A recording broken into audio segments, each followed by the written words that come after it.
Selamat pagi. Selamat pagi. Selamat siang. Selamat siang. Selamat sore. Selamat sore. Selamat malam. Salam Pancasila. Salam Pancasila. Salam sejahtera. Salam Rahayu Budaya. Alam. Salam Buddha Sakira. Salam lintas agama. Salam kebajikan. Assalamualaikum. Shalom. Om Swastiastu. Namo Buddhaya. Salam kebajikan. Salam kebangsaan. Salam lestari. Salam harmoni. Salam cinta air. Salam Nusantara. Salam merdeka. Salam persaudaraan. Salam kemanusiaan. Salam damai. Salam solidaritas. Salam adil dan makmur.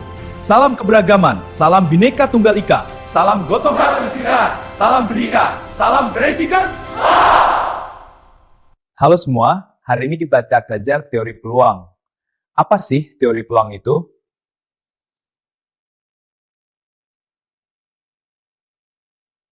Teori peluang adalah cabang matematika yang mengukur tingkat kemungkinan terjadinya suatu peristiwa acak. Dinyatakan dalam angka antara 0 yang berarti tidak mungkin, hingga 1 yang berarti pasti atau persentase. Ini digunakan untuk memprediksi hasil dari percobaan, seperti melempar dadu atau koin, dan menjadi dasar statistika serta analisis risiko. Andrei Kolmogorov mendefinisikan peluang sebagai suatu ukuran matematis yang memenuhi aksioma tertentu.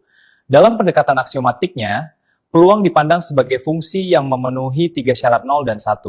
Menurut Pierre-Simon Laplace, probabilitas suatu kejadian adalah jumlah kejadian diinginkan dibagi jumlah seluruh kejadian. Jadi, rumus ini memberikan dasar untuk menghitung probabilitas secara teoritis. Jenis-jenis peluang dalam statistika. Yang pertama adalah peluang matematis murni berdasarkan teori. Kedua, peluang empiris yang didapat dari pengamatan data berdasarkan penilaian personal. Peluang klasik adalah peluang yang ditentukan berdasarkan asumsi bahwa semua hasil dalam ruang sampel memiliki kemungkinan yang sama untuk terjadi. Sebagai contoh, melempar dadu yang adil. Setiap sisi memiliki peluang yang sama untuk muncul. Apakah kalian paham? Secara matematis dirumuskan sebagai PA sama dengan NA dibagi NS, di mana NA adalah banyaknya kejadian yang diinginkan, NS adalah banyaknya seluruh kemungkinan dalam ruang sampel. Pendekatan ini banyak digunakan pada percobaan seperti pelemparan koin, dadu, atau pengambilan kartu.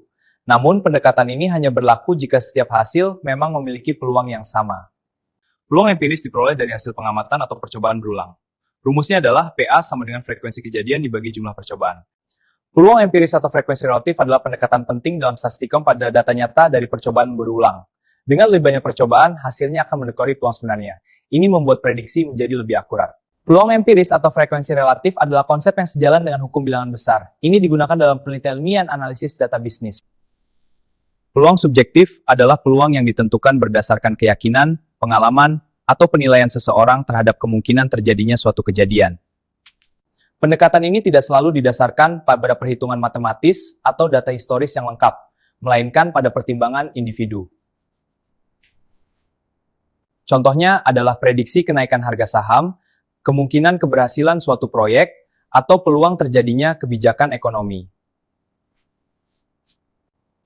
Walaupun bersifat subjektif, peluang ini tetap digunakan dalam pengambilan keputusan, terutama ketika situasi mengandung ketidakpastian tinggi dan keterbatasan data. Berbeda dengan subjektif, pendekatan aksiomatik merupakan dasar teori peluang modern yang diperkenalkan oleh Andrei Kolmogorov. Dalam pendekatan ini, peluang didefinisikan berdasarkan sistem aksioma atau aturan dasar yang bersifat matematis dan konsisten. 3 aksioma utama menyatakan bahwa nilai peluang tidak pernah negatif, peluang ruang sampel sama dengan 1, dan untuk kejadian saling lepas, peluang gabungannya adalah jumlah masing-masing peluang. Pendekatan aksiomatik memberikan dasar yang kuat dan konsisten dalam pengembangan teori peluang, serta menjadi fondasi penting bagi statistika modern. Contoh teori peluang bisa kita lihat dari situasi sederhana di sekitar kita. Misalnya, kelas 10 memiliki 30 siswa yang terdaftar. Dari jumlah tersebut, akan dipilih 10 orang untuk menjadi panitia pentas seni. Ternyata, kamu termasuk dalam 10 orang yang terpilih menjadi panitia. Situasi seperti itu merupakan bagian dari percobaan peluang, yaitu kegiatan yang dilakukan untuk memperoleh suatu hasil tertentu. Contoh percobaan peluang antara lain pelemparan uang koin. bisa juga pelemparan dadu atau pengambilan kartu secara acak. Selain itu, pengambilan bola secara acak hingga penentuan pasangan tempat duduk juga termasuk contoh percobaan peluang ja. Hasil dari suatu percobaan peluang disebut ruang sampel. Ini gak usah dijenet, tapi sampel tuh bacanya kayak baca sambel. Ruang sampel adalah himpunan dari semua hasil yang mungkin terjadi. Sebagai contoh, pada pelemparan satu uang koin, kemungkinan hasil yang muncul adalah sisi angka dan sisi gambar.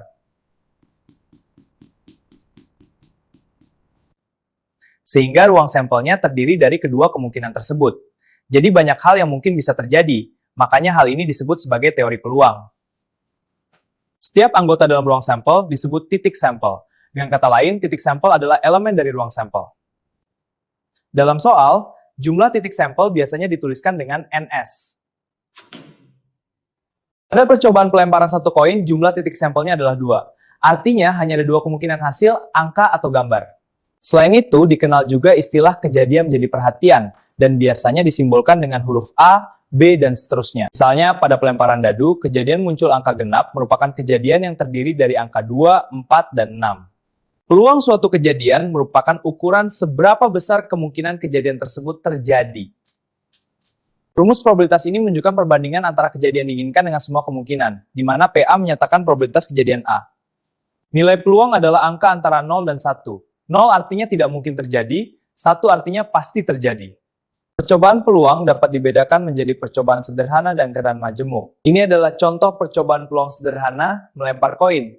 Keduanya hanya melibatkan satu tahap acak. Jadi percobaan majemuk ini melibatkan lebih dari satu tahap, seperti melempar 2 koin atau melempar dadu 2 kali berturut-turut. Dalam teori peluang juga dikenal kejadian saling lepas dan kejadian saling bebas. Perhatikan diagram ini, yang saling lepas dan yang saling bebas. 2 kejadian dikatakan saling lepas apabila tidak dapat terjadi secara bersamaan. Contohnya pada pelemparan dadu, kejadian muncul angka 2 dan muncul angka 5. 2 kejadian dikatakan saling bebas apabila kejadian yang satu tidak mempengaruhi kejadian yang lain, seperti pelemparan koin dan pelemparan dadu. Bintang kejadian majemuk dapat dihitung dengan rumus tertentu. Untuk kejadian A dan B yang saling bebas, peluang terjadinya kedua kejadian. Sedangkan untuk kejadian A atau B yang saling lepas, peluangnya adalah, apakah kalian mengerti? Bagus. Selain itu, terdapat kejadian komplemen, yaitu kejadian yang merupakan kebalikan dari suatu kejadian tertentu. Dalam statistika, kita mengenal 2 istilah penting, yaitu populasi dan sampel. Keduanya digunakan dalam proses penelitian. Populasi adalah keseluruhan objek atau individu yang menjadi sasaran penelitian dan memiliki karakteristik tertentu. Populasi bisa berupa manusia, benda, atau hatan peristiwa, selama semuanya termasuk dalam ruang lingkup penelitian. Namun dalam banyak kasus, jumlah populasi sangat besar sehingga tidak memungkinkan untuk meneliti semuanya secara langsung, sehingga kita membutuhkan sampel yang representatif. Inilah konsep dasar dari teori peluang.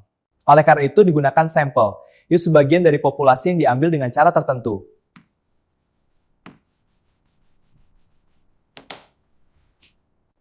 Sampel dipilih agar dapat mewakili karakteristik populasi secara keseluruhan. Bayangkan populasi sebagai lingkaran besar ini, dan sampel sebagai lingkaran kecil di dalamnya. Kesimpulan yang diperoleh dari sampel diharapkan dapat menggambarkan kondisi populasi secara umum.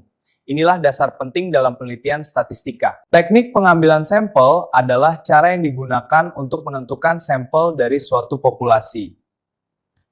Halo, hari ini kita bahas teknik pengambilan sampel. Di sini ada 2 jenis, probability dan non-probability. Kita mulai dari probability sampling dulu.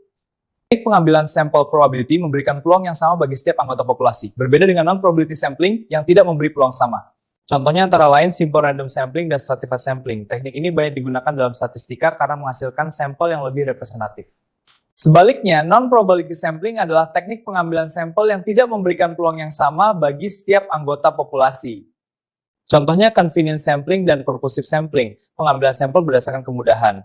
Purposive sampling itu berdasarkan tujuan penelitian. Teknik ini biasanya digunakan ketika keterbatasan waktu, biaya, atau akses menjadi pertimbangan utama. Dalam perspektif hukum Islam, konsep peluang berkaitan dengan sikap manusia dalam menghadapi ketidakpastian. Islam mengajarkan bahwa hasil akhir dari suatu peristiwa berada dalam ketentuan Allah, however manusia tetap diwajibkan untuk melakukan usaha secara rasional dan terukur. Konsep peluang dapat dipahami sebagai alat untuk memperkirakan kemungkinan terjadinya suatu kejadian, bukan sebagai bentuk penentuan nasib. Oleh karena itu, penggunaan peluang dalam konteks perencanaan, analisis risiko, dan pengambilan keputusan diperbolehkan. Dengan demikian, teori peluang dalam Islam dipandang sebagai sarana ikhtiar dan pertimbangan logis yang tetap harus disertai dengan sikap tawakal terhadap hasil akhir. Terima kasih atas perhatiannya.